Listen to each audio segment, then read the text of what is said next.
Good morning friends, welcome to shorthand helpline. Shorthand helpline में आप सभी का स्वागत है। चलिए स्टार्ट करते हैं आज का डिक्टेशन, जिसकी स्पीड हमेशा की तरह 80 और 100 शब्द प्रति मिनट होती है।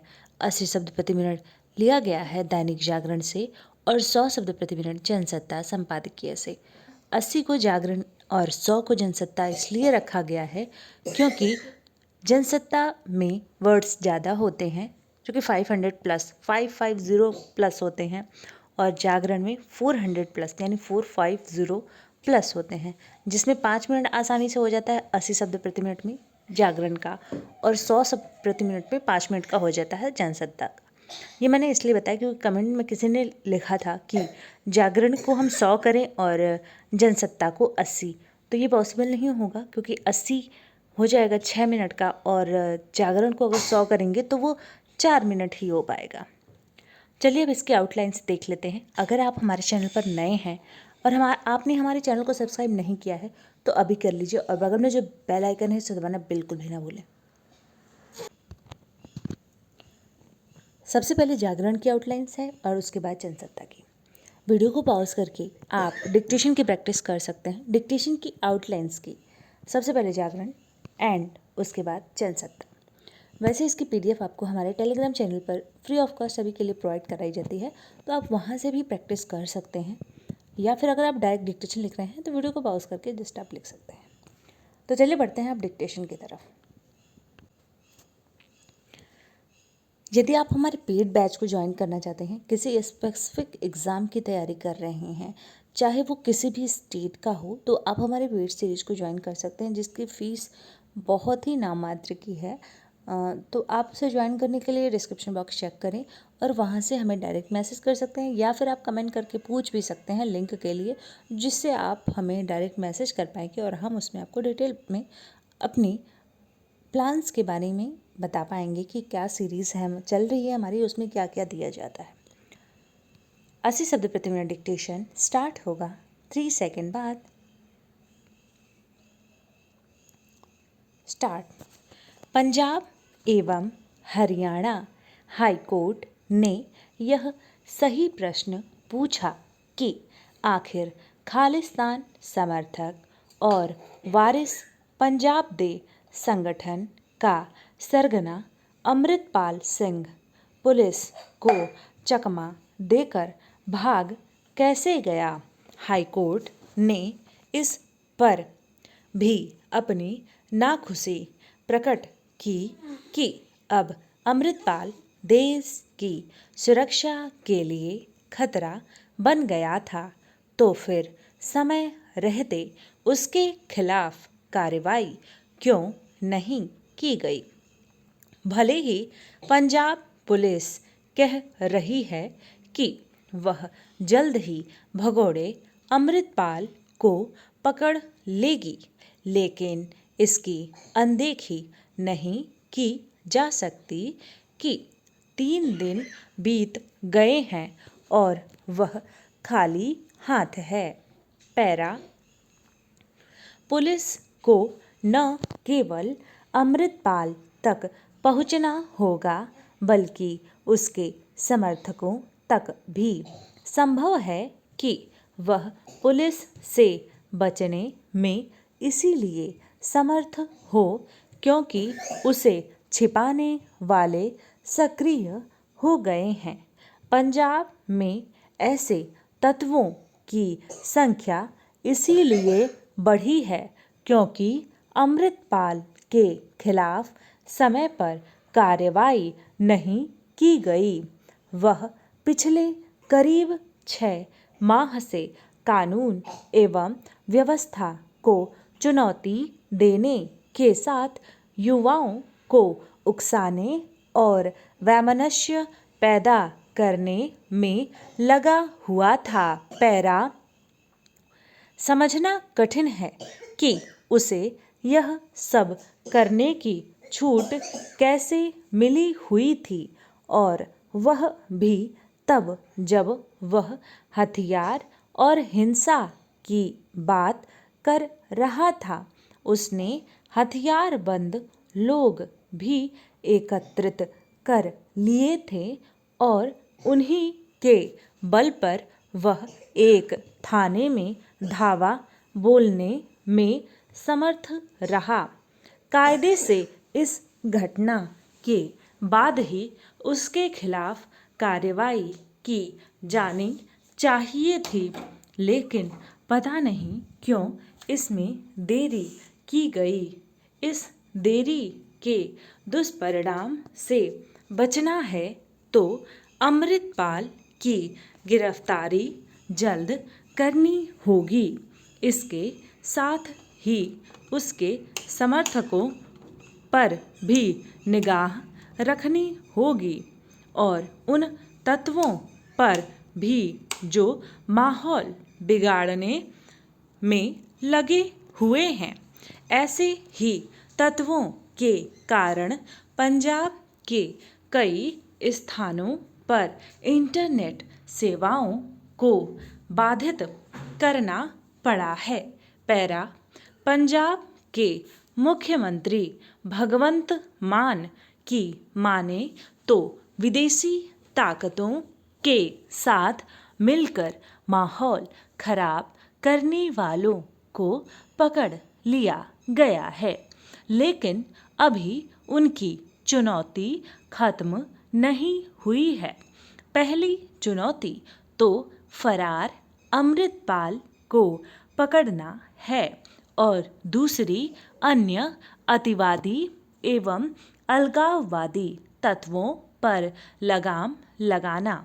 यह इसलिए आसान नहीं क्योंकि पंजाब में कई राजनीतिक, सामाजिक और धार्मिक समूह ऐसे हैं जो दबे छिपे स्वर में अमृतपाल जैसे तत्वों के पक्ष में बयानबाजी करते रहते हैं। पैरा इसकी अनदेखी नहीं की जा सकती कि ऐसे तत्व अमृतपाल की निंदा करने के लिए तैयार नहीं।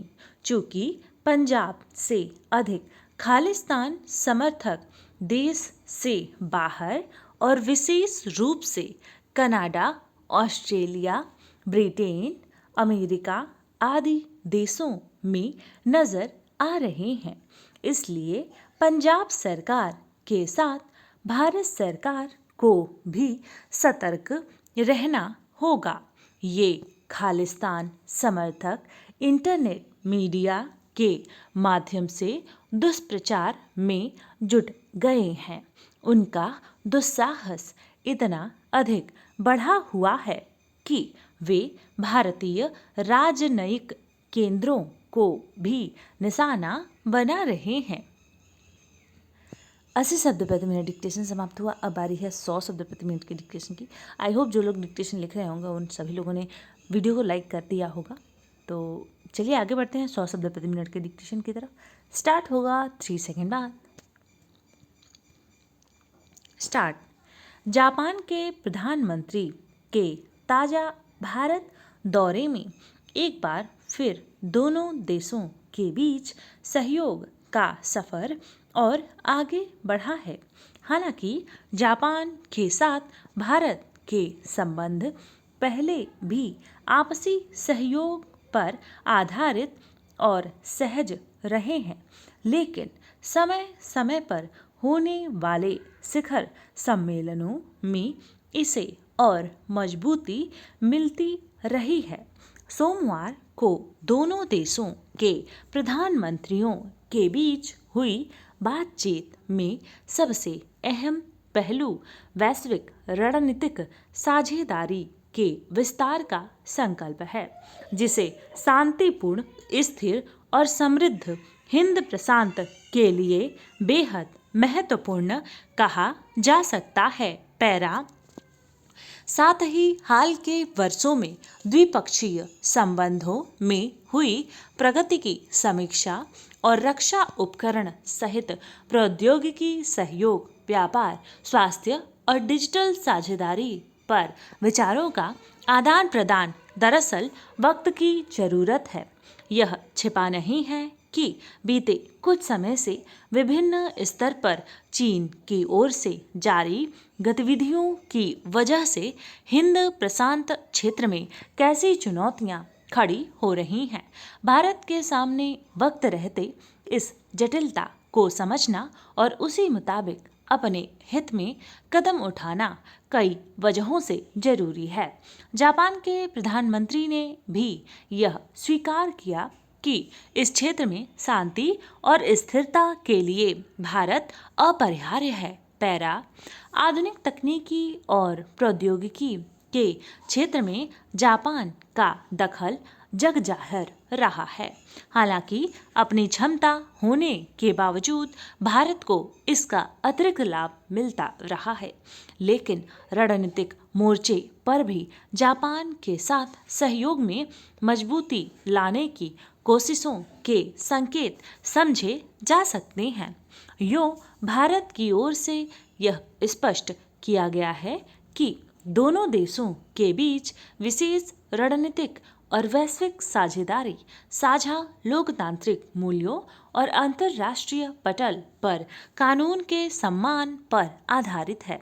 पिछले कुछ सालों से वैश्विक परिदृश्य जिस तरह बदल रहा है, उसमें अलग अलग देशों के बीच खड़े होने वाले नए समीकरणों का सिरा भविष्य में बनने वाली दुनिया से जुड़ा हुआ है।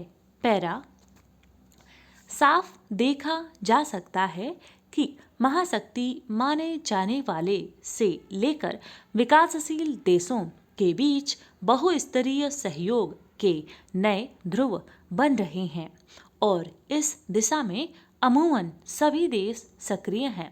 इस बीच अंतर्राष्ट्रीय कूटनीतिक जगत में भारत की जैसी जगह बनी है, उस पर दुनिया के तमाम देशों की निगाह टिकी हुई है।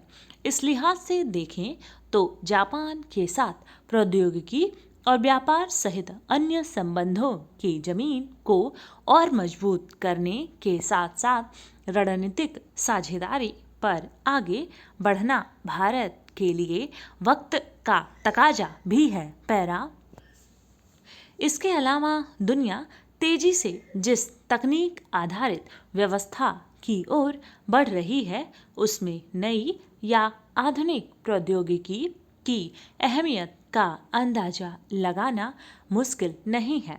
खासतौर पर तकनीक आधारित व्यवस्था में माइक्रोचिप पर निर्भरता जिस कदर बढ़ने वाली है, उसके मद्देनज़र सेमीकंडक्टर और अन्य अहम प्रौद्योगिकियों में विश्वस्त आपूर्ति श्रृंखला के महत्व पर भारत और जापान के बीच हुई बातचीत की उपयोगिता समझी जा सकती है। पैरा इस संदर्भ में देखें तो तकनीक और निवेश के लिहाज से जापान की एक खास जगह है, लेकिन सेमीकंडक्टर के मामले में भारत की कोशिश अब पूरी तरह आत्मनिर्भर होने की है।